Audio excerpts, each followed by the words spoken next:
Okay, 850GS Adventure Rallye. Well, I guess it's the TE model, so it seems to have everything on it. If they do TE on this one. Bike's in beautiful condition, hardly done any miles, fantastic looking machine. Everything looks lovely on it.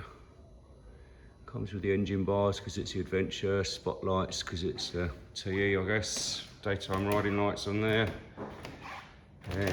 Handguards, heated grips, traction control, ABS, quick shifter, gear shift assist pro as they call it, up and down. That's that thing there. Just say heated grips, probably cruise control. It's got a couple of extra power takeoffs that have been fitted.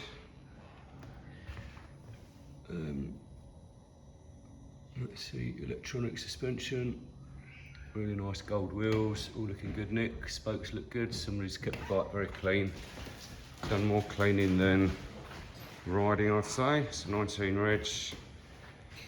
It's got the Akrapovic exhaust. Everything's really lovely and clean and tidy.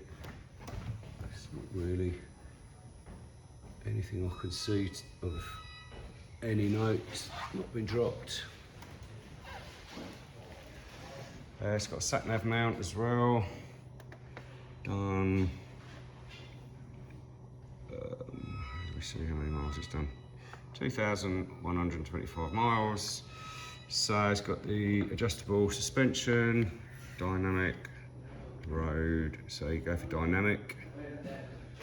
And then the rider setup, that was only one rider, different riding modes there. So riding modes, dynamic, Enduro Pro if you want to go off-road. Let's go for that.